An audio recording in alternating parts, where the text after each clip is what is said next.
Okay, our next session is with Sullivan. And Sean, let me know when you can hear me. You good? There you are. Good. Can you hear me? I hear you and I see you. All right. And I really appreciated when you said you were going to promote me. I think that's awesome. Yeah, that's a good term for you, isn't it? Well, Sean, thank you so much. This is a fun session because we are going to get to have a really awesome fireside chat. It is a beautiful day in Santa Fe. We could have had a fire this morning because it is still chilly, but it's gorgeous. I hope it's pretty there in DC. How are things?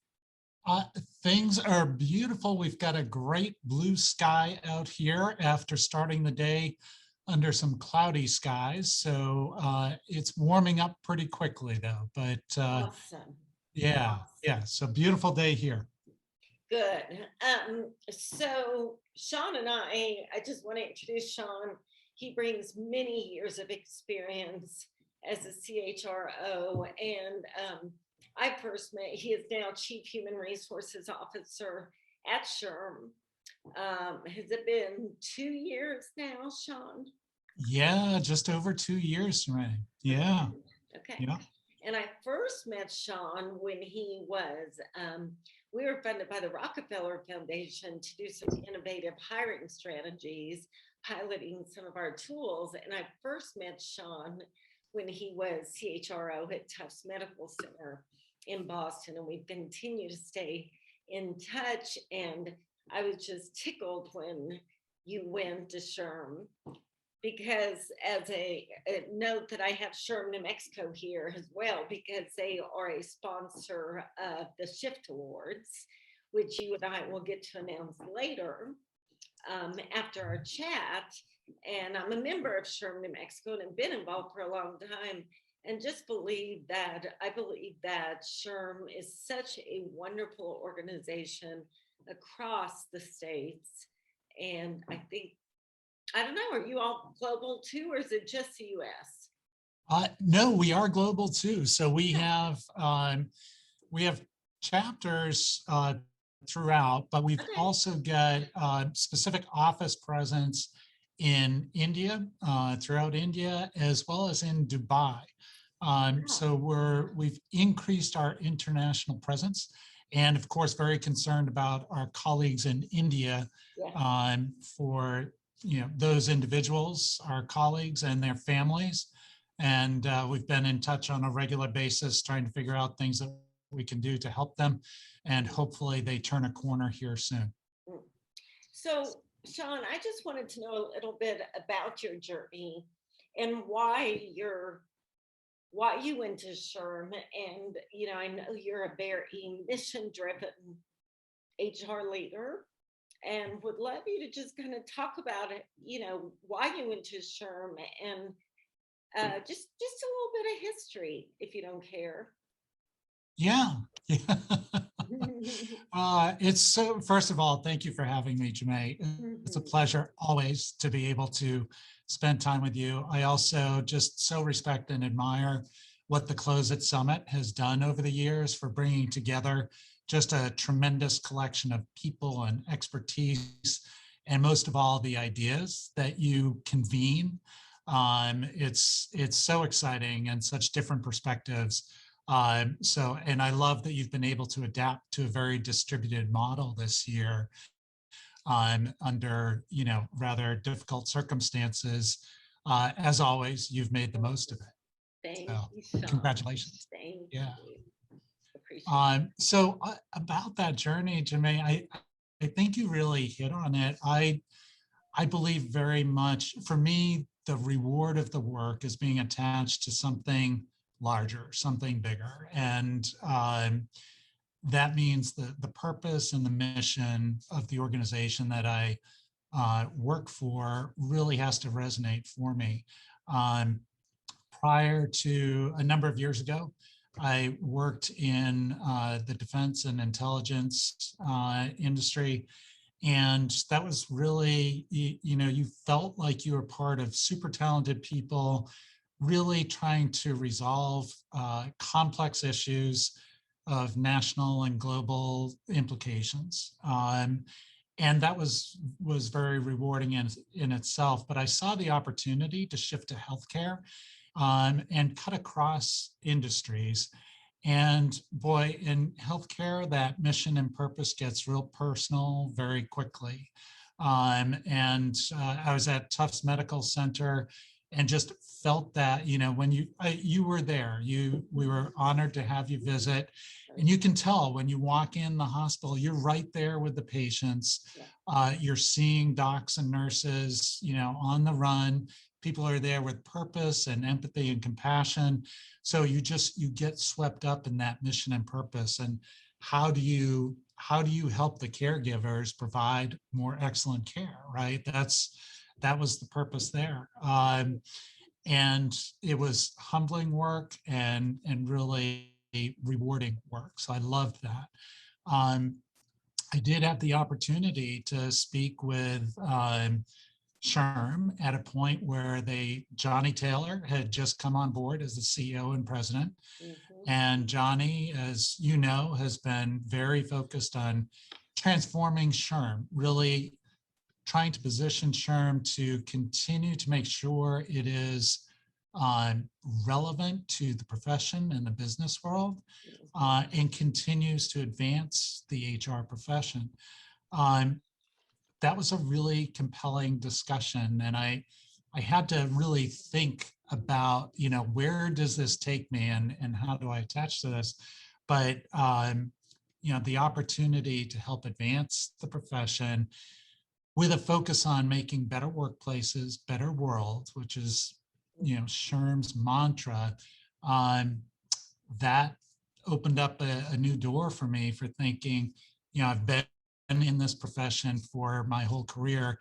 What a fantastic way to give back to the profession and be able to do it as SHRM is kind of redefining itself and where it wants to and where it feels it needs to take the HR profession. So, long way of saying that's how I'm here. That's how I got here. Now, for the audience, Sean and I know each other really well. I promised him questions in advance, and he got none. So if I ask him questions and he doesn't know the answer, please blame me. But Sean, when was SHRM? I'm just asking you questions. Like I said, it was just going to be a fireside chat. When was SHRM started? Do you know? So SHRM was started in 1948. Okay. And it was actually started in Ohio, and it was known as the American Society for, it was ASPA, the American Society for Personnel. Wow. Yeah. So, shoot, you stumped me on that one, but it was ASPA. Okay. Cool. And they actually were based out of Ohio. And eventually I believe it was in the 70s or 80s, moved to Alexandria, Virginia, where we currently are. Right. And in the late 80s, we became the Society for Human Resource Management. Okay. Interesting. So,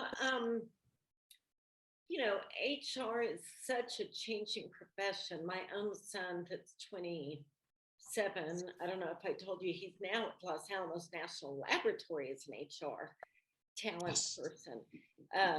He likes to joke he's, hiring, rocket scientists, which is interesting. But it's such a personal field. Before we dive into what SHRM's doing, and my friend John Boudreau is probably on, what's happening, with automation and hiring? And is SHRM doing anything in that area as automation becomes so big? Yeah. So I think this is such an intriguing area, Jemay, because yes, there's lots happening in the area of artificial intelligence, and working to take the bias out of the hiring process Mhm. by working through, more sophisticated tools for uh, screening applicants, and with an emphasis, and we've talked about this a lot, of filtering in people who can do the jobs, and less so on filtering out with bias. And bias can appear in any number of ways, one of which became something that the business world, and I think HR was contributing to an over reliance on degree requirements, right? And everything all of a sudden had a requirement for the job to have a degree. A bachelor's required and a master's preferred, and that became just kind of rote language that got in there. I think we are shifting job descriptions, and we've seen major organizations from IBM completely rework their job descriptions. Mhm. E&Y has moved to a process where they do not require, they challenge themselves to say, you have to prove that there's a requirement for a degree, otherwise it's not going in there.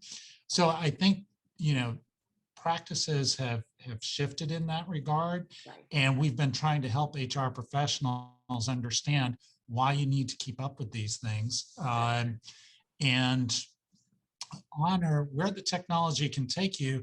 Yet within HR, you've got to be tech savvy, but you can't lose that personal touch. We're dealing with people.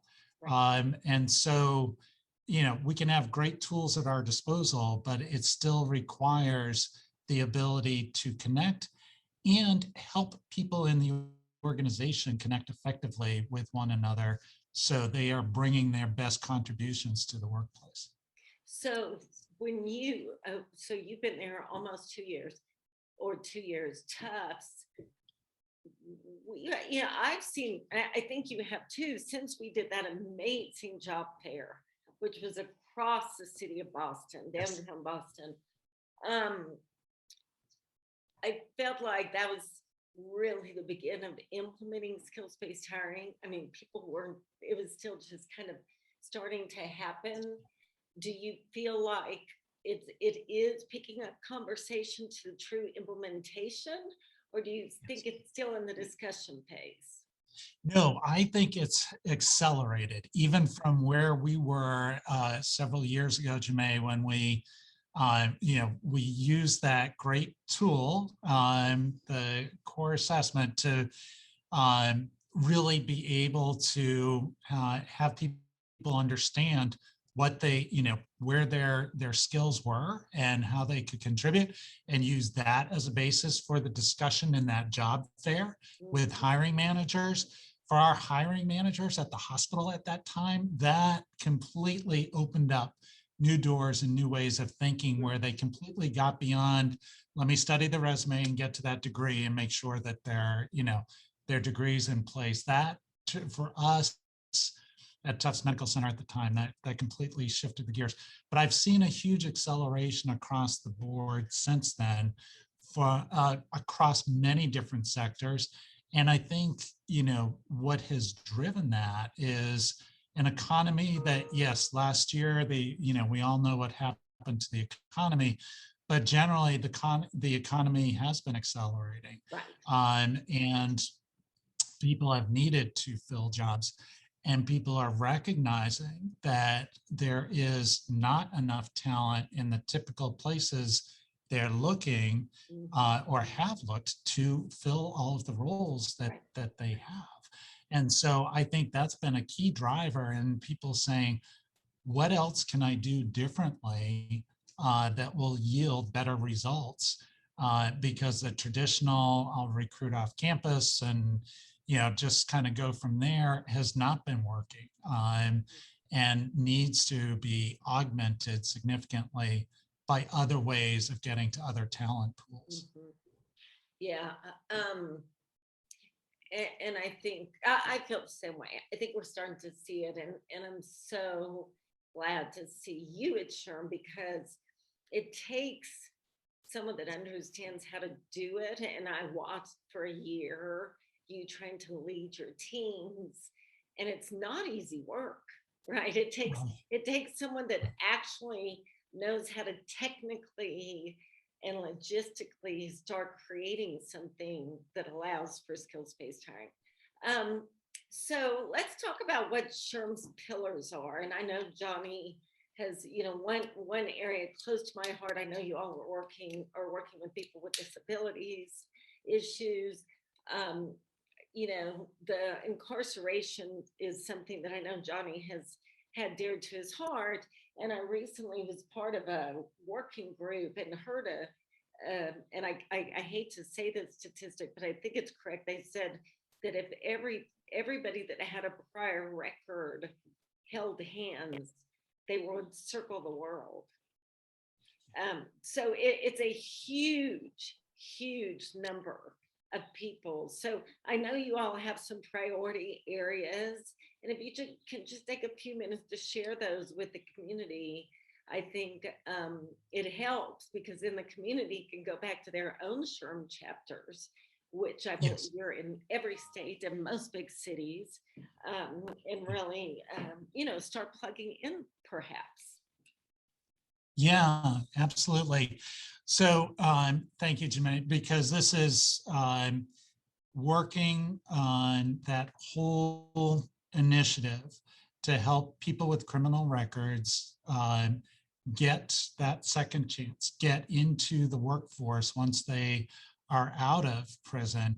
It has been a massive effort for us. So SHRM, and it falls into the context of SHRM really focusing on how do we help businesses and HR teams really leverage untapped talent. And we see untapped talent in people with criminal records, people with disabilities, older workers, and veterans have been significant initiatives for SHRM and SHRM's foundation to sponsor education programs, certifications that people can get in each of these areas to get more expert and go deeper on what it means to be effective at implementing programs in these areas. But let me comment on the initiatives around people with criminal records, because we started that in the policy, in the place of policy, with really working with a broad coalition to get into place the Second Chances Act, which was passed several years ago. Then out of that, once that was passed, to really normalize the ability for people with criminal records to get employed, as opposed to having that conviction be a barrier to employment. So we worked on the policy aspect of this, and then moved into, okay, now how do you help businesses figure this out? And therefore, how do you help HR professionals really get their hands around this and be able to take it to next steps? And part of the opportunity there is that 700,000 people in the US leave prison on an annual basis. 700,000 people. Where do they go? What jobs do they have for them? How much support do they have coming out of prison? And we know intuitively, and we know quantitatively, there's been low support for that population. Right. We know that 70% of them will fall into recidivism. So they will get re-convicted if they don't have a job within the first year of coming out. 70% recidivism rate. Yeah. That's horrible for them, Yeah. and it's horrible for our communities, right? It just doesn't make sense. Right. And even once you get beyond that, there's a 27% unemployment rate among the population of people who have criminal records. So there's all sorts of pressures on that community of people. And yet we have huge numbers of jobs that are going unfilled or underutilized because we haven't been willing to figure out how to bring people into those, those kinds of jobs. Mhm, mhm. So at this point, are you working through your chapters? Cindy, thank you for noting that the website, Getting Talent Back to Work, and the SHRM Foundation Certificate Program are great resources, and I agree. California, I believe, banned checking the box. I'm pretty sure. And I heard Microsoft presenting, a Microsoft professional, and she had been previously incarcerated. Yeah. New Mexico, on the other hand, it's terrible. There's very few employers. Road Trip Nation, who is part of our community and an ideator hub, their next road trip that I'm super excited about is going to be a previously incarcerated road trip where they have 3 previously incarcerated young people driving the bus across the country. They're coming through Santa Fe, which I'm super excited, and we'll meet with, some of our folks here. But it's just, I feel like it's there's a lot of job training and support for people when they get out of prison, but nobody wants to hire them. So I feel like we're a long way away, but I know SHRM's work.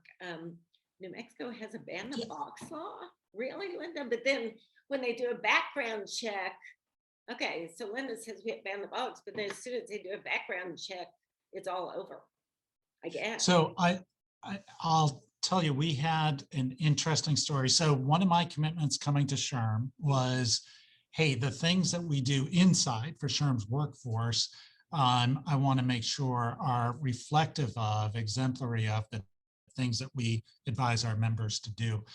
So shortly after I arrived here, my talent acquisition director came to me and said, Sean, I'm struggling.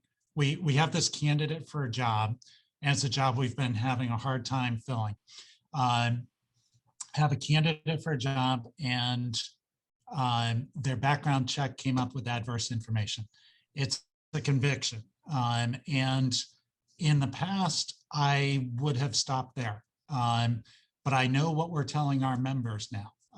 Like in the past, this would have been easy. Screen that person out, we move on to the next candidate, except we really like this candidate. They bring a lot to the table.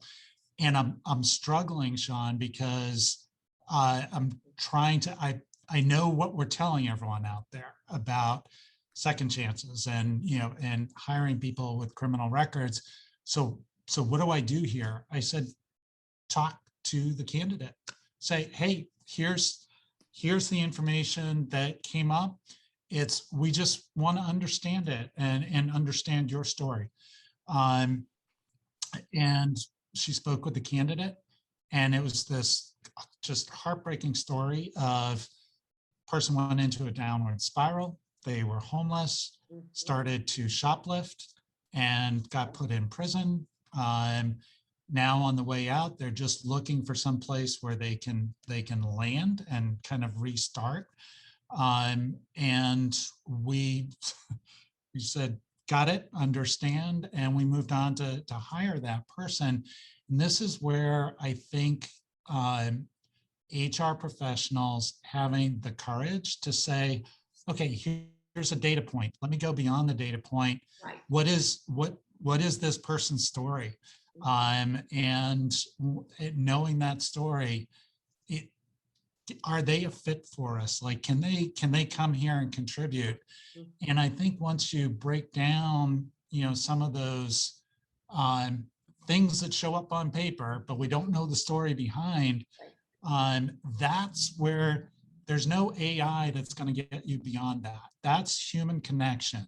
Right. And that's where I think HR professionals, we have an obligation to be brave and to bring forward compelling candidates who we know can contribute and make a difference and bring our organizations along. Yeah, That's great. And Annalise, thank you for putting this research from Brookings in here. I'll share the chat with everybody, but that is great that you've done research with the roadmap on policy. That's really great. Yeah, so I really like that. Is there anything around that vertical, working with people with disabilities, veterans, etc., that you want to mention? I want to go to talk about your newest innovation around HR tech, but anything else around some of those programs that you're trying to really help different chapters with? Yeah, both the chapters and our members at large. What I would say is you to really be effective with these, and this is why I love the Shift Awards, because these are the proof points. Like, these are organizations that have figured it out. And when you hear the stories or see the write-ups of what these organizations have done, what becomes instantly clear is that each of them have looked at the needs of their organization, the needs of being able to fill gaps in their workforce and filling their positions. And they've been very specific about how they're going about this. So they're not taking a feel good, oh, okay, we're going to try and do better for the community and we'll do all these things, right? They start at with clarity and purpose for which population they're going to work with. They partner, and you'll see this over and over again. It's all about partnership. Nobody remakes this wheel all by themselves. This is about working with long-standing partners who have expertise and insight to each of these communities, people with disabilities, people with criminal records, veterans, and then building programs that are meant to contribute to your workforce strategy. This isn't the philanthropy part. This, like, you as an HR professional need to make the case for, we're going to go down this road because it's going to make a difference for our workforce strategy, which contributes to the business's overall strategy. You've got to get that alignment in and be real clear about how you're going about this, which partners you're going to reach out to. And then you've got a great chance for success, not just for making some hires, but making some hires and sustaining that over time. All of these things only matter if you can replicate them and sustain them. And once you get people in the organization, help them grow internally as well. I'm going to selfishly turn to John Boudreau's question, because I'm obsessed with skills-based hiring. So I sit there and think of people with disabilities, veterans, previously incarcerated, low income, and all of this. You can expand that pipeline with skills. So John said, do you see signs of increasing awareness and embracing by corporations? You said yes, but I want to go further into that. And do you see consolidation around particular approaches or tools? I'm thinking of Jenny Rometty's frequent reference to your consortium of organizations around skills-based hiring. So each company is unique in their needs, and they say they want to shift to skills. Big companies like IBM, they can figure it out. Lockheed, we've been talking to Lockheed because of contractors and regulations. It's a little harder, right? But do you think companies are, using different tools, working on this? And do you think they still need a lot of guidance? There doesn't seem to be that toolkit to flip the switch. Oh, 100%.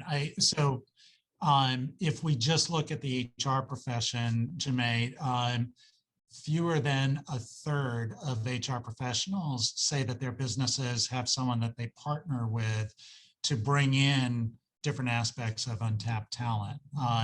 So if that's the HR professionals who should be closest to this, only, just under a third of them are saying that they know how to partner, or their businesses know how to partner with someone.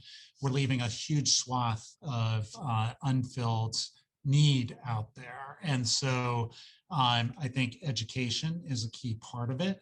I think telling stories about both small companies as well as large companies that have put into place these programs that are working.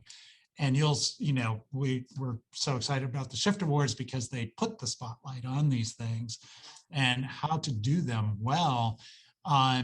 That's where I think you can be anywhere on the spectrum of business size and look to organizations that are peers in size, scope, or complexity, and recognize, okay, there's a way of doing this. And you don't have to be a multinational, multi-billion-dollar company. You just have to look at what are your needs and what do you have access to in your community, and who can you partner with to get you smarter on these things. SHRM and the SHRM Foundation have some of the knowledge pieces and the information pieces. But when it comes to like people with disabilities, you've got the Job Accommodation Network, the JAN, and they do phenomenal work. You've got the National Organization on Disability, Grads of Life, Center for Employment Opportunities. These organizations are out there, and combined with SHRM, like we're all helping to make it a lighter lift. And so I'm excited about the progress, but I also recognize it's not enough. It's not soon enough. But I think with the accelerating economy, there's going to be a need for getting to different solutions. And I think untapped talent is ripe for the taking. So there's two things, and one, okay. So the previous discussion with Strata is this connection piece. And then what John Rush commented is that placement, he was just talking about, placement is really 10%, that it takes a general culture shift. And we heard that loud and clear from something we facilitated with Stride not long ago. So one, the community, you get hired because you know someone. And that is one of the problems.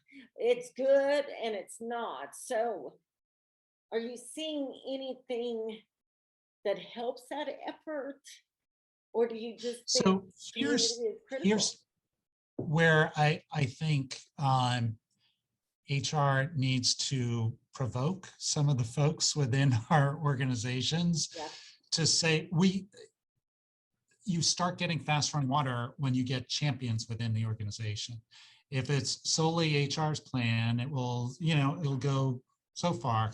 But if you have a champion in the organization, someone whose relative, family member has struggled as a person with disability to secure employment, or maybe they're a former veteran, or maybe they are a veteran themselves and they know the difficulty of their journey, tap into those leaders and say, look, how can we know your journey? It was hard, but you've succeeded.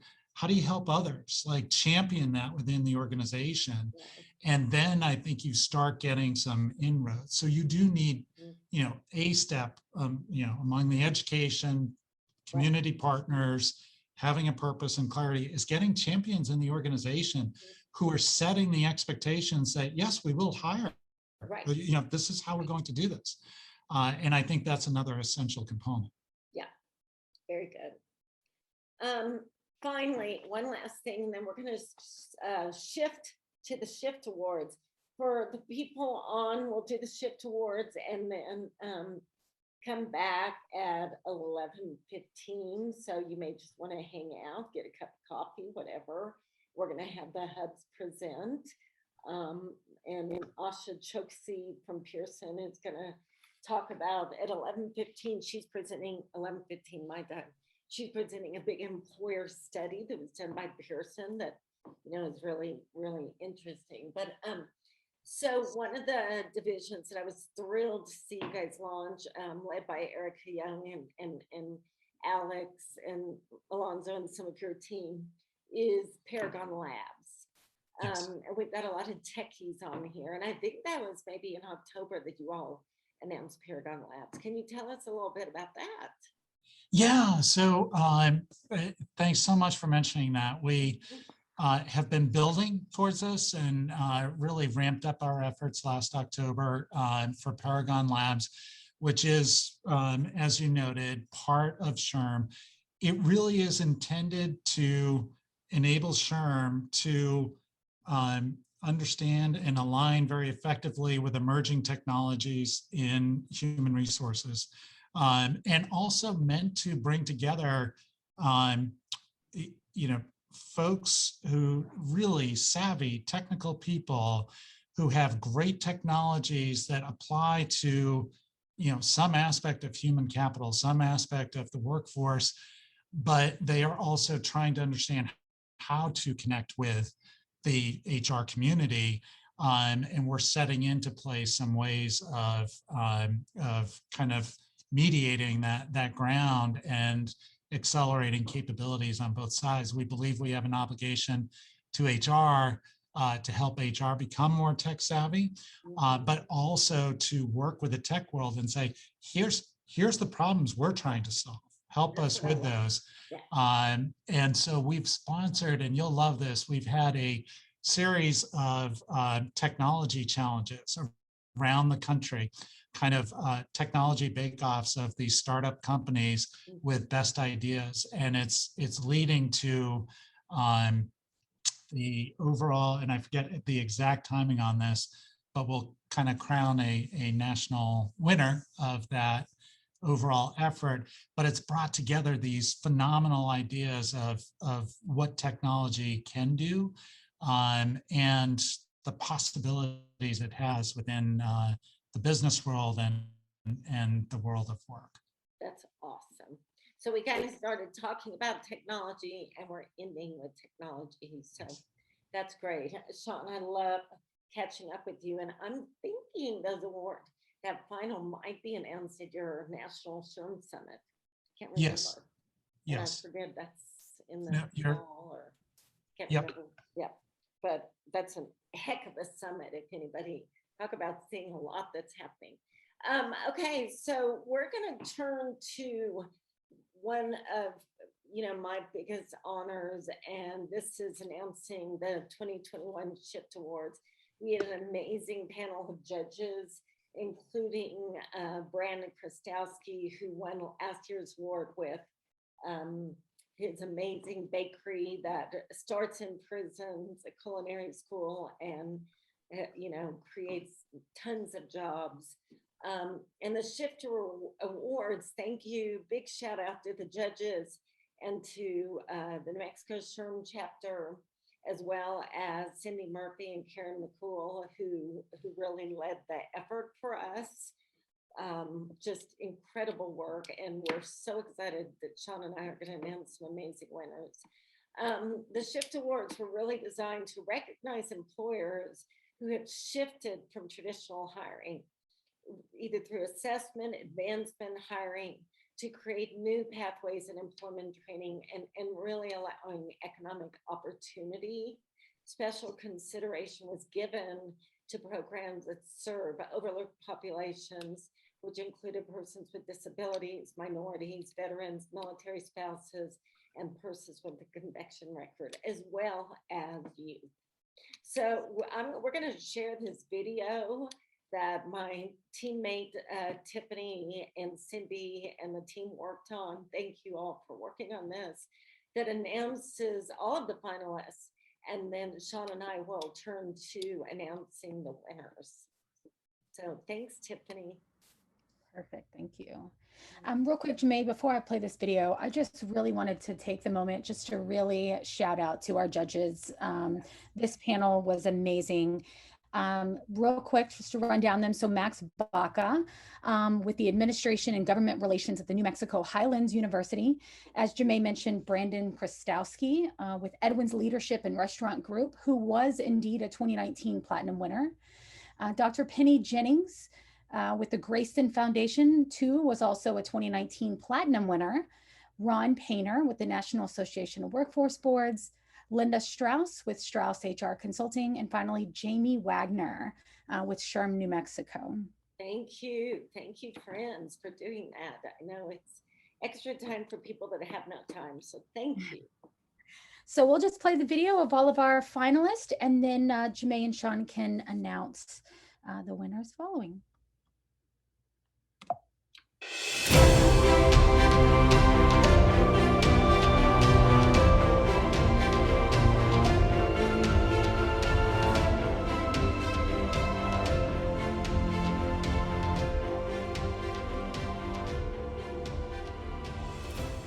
Bank of America. In 2018, Bank of America launched Pathways, making a 5-year commitment to hire 10,000 individuals from low and moderate income communities, addressing the need for talent and providing access to career opportunities in underserved communities.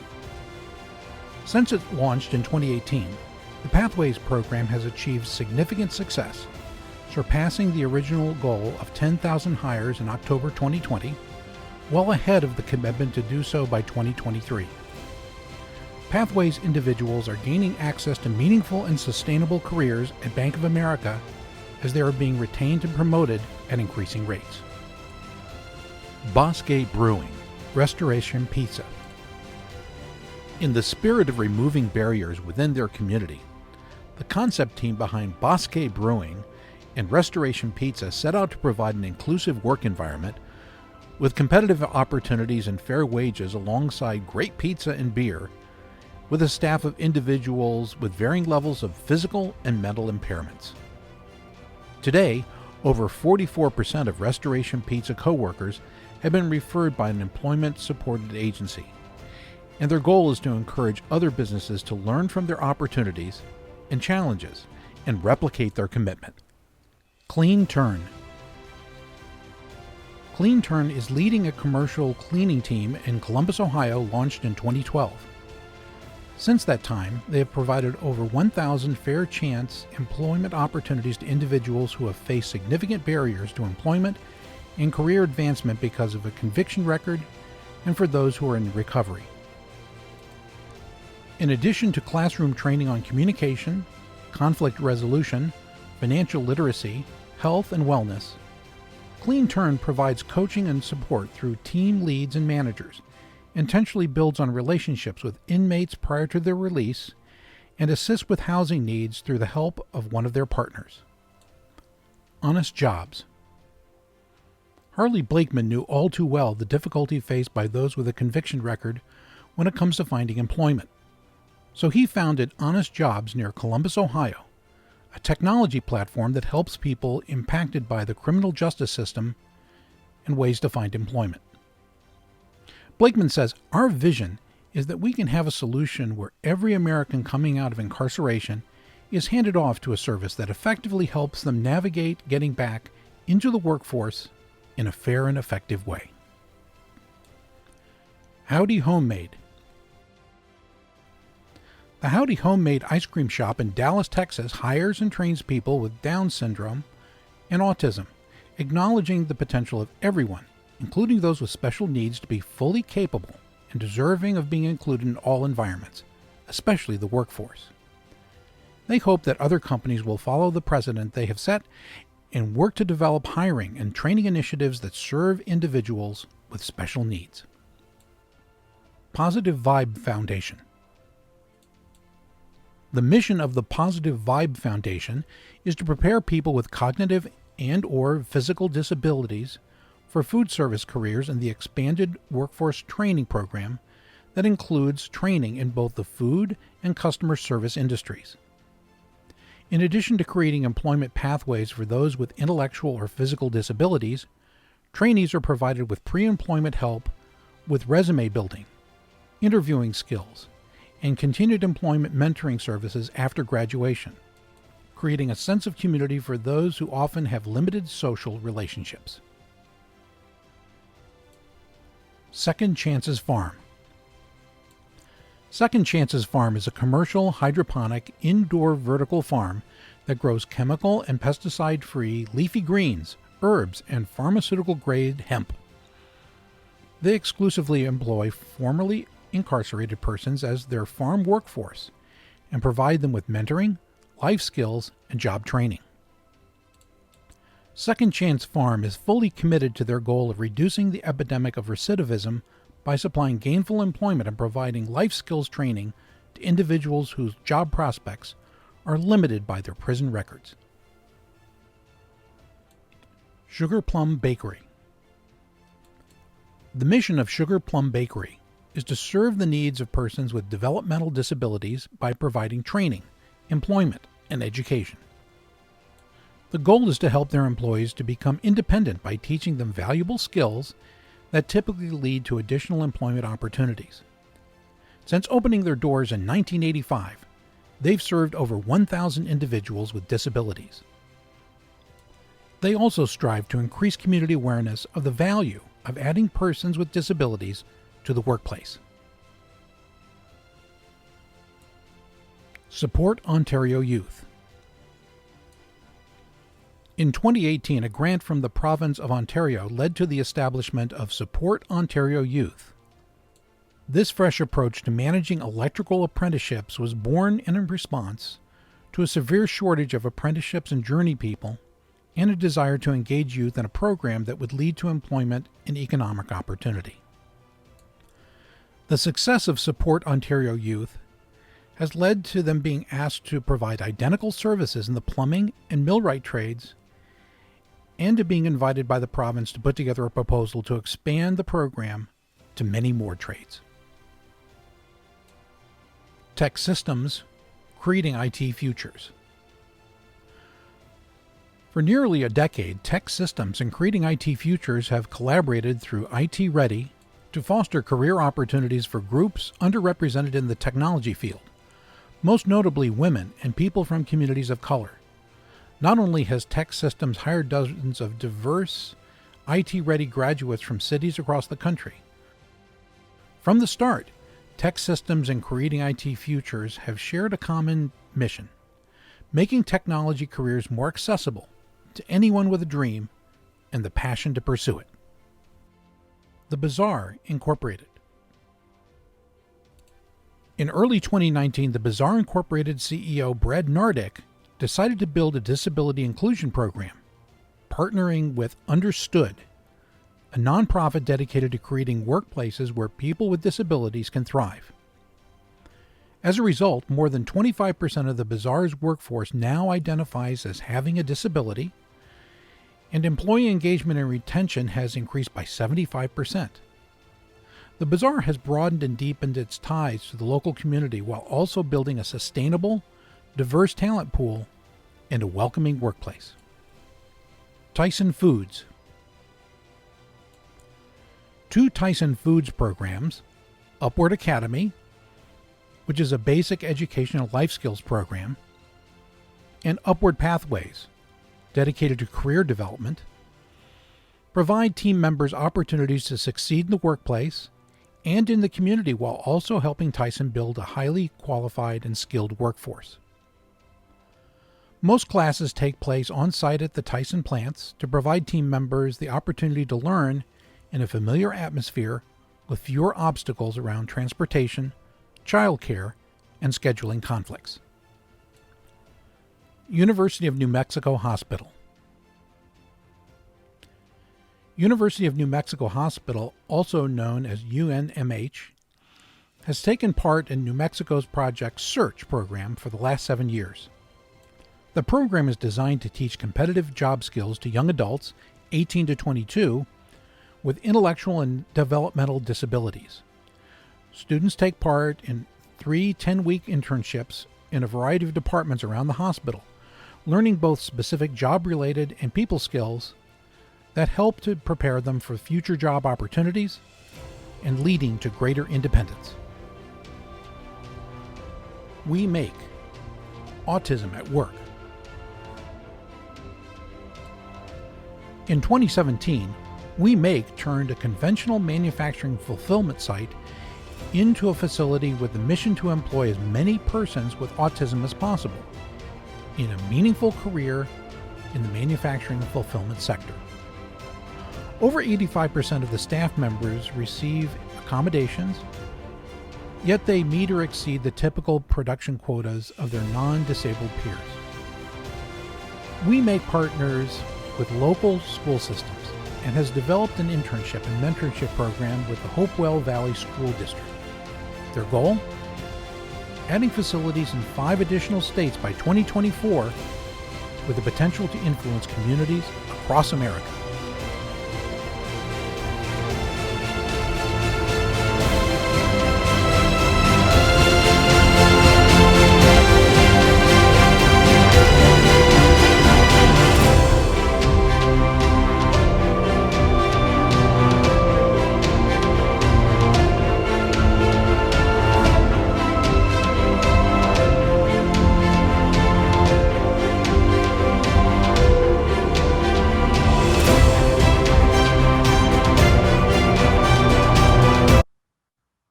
That's There you great. go. Thank you so much. Just such an amazing group of finalists. Thanks again to the judges. I was not part of the judging committee, and I can't even imagine how hard it was to come down to what we're going to announce now. So there's 4 award levels: turquoise, silver, gold, and then the top level, platinum. Turquoise is kind of a project that may not have outcomes yet. Silver is a more established program with at least some positive measurable results, may still be small in scope. Gold is an ongoing or established project with proven measurable results. And finally, platinum is an ongoing established project with strong results. All of these finalists will be announced broadly at the end of the day today. So I'm going to announce turquoise.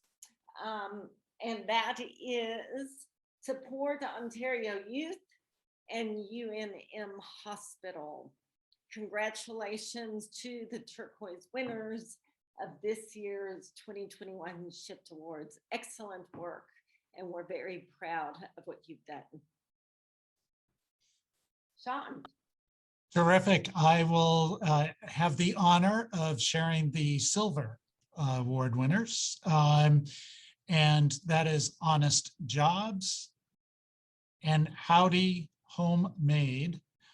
Congratulations to our silver winners for the 2021 Shift Awards. Great work. I'll just mention, yes, congratulations to the silver winners. I'll mention that there will be details on the CLOSA website about each one of their companies, as well as contact information if you want to learn more. The next level, the 3rd level, is gold, and we actually have 7 gold winners. These are established, proven, methods that are working and have a great opportunity to scale. The first gold winner is Bank of America. Congratulations. Clean Turn, Positive Vibe Foundation, Second Chances Farm, Tech Systems Creating IT Futures, which Creating IT Futures is part of CompTIA, which is one of our great hub leaders. Congratulations to Tech Systems and Creating IT Futures program. The Bazaar Inc. And finally, Tyson Foods. Got to give a plug for Arkansas. That's my home. That's my home place. So go Tyson. And We Make is also a gold winner. So congratulations to the gold winners of this year's Shift Awards. Fantastic. And I have the great pleasure of sharing with you the platinum winners, and that is Bosque Brewing, Restoration Pizza, congratulations, and the Sugar Plum Bakery. Again, all of these organizations, Jermaine, when I read through what they've done and what they've accomplished, what they're putting in place and expecting to be able to do, these are the exemplars. This is how you get this work done. And it's why it's an honor to just be, somewhat connected and associated with the Shift Awards. So it is truly inspiring stuff. Tom of Howdy, thank you and congratulations. I hope everybody was able to be with us to hear about their award.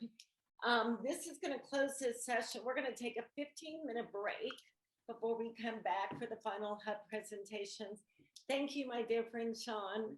It was a great time to sit down with you, and I do hope that maybe I'll see you in October in Santa Fe. If not, I'll see you soon. I hope to see you in Santa Fe as well. And thank you so much, Jemay. This has been an honor. And Cindy Murphy, thank you for all your terrific work on behalf of SHRM and all the folks, especially in the New Mexico chapter as well. Yes, thank you. Okay, we'll be back in 15 minutes. Thank you all. Bye.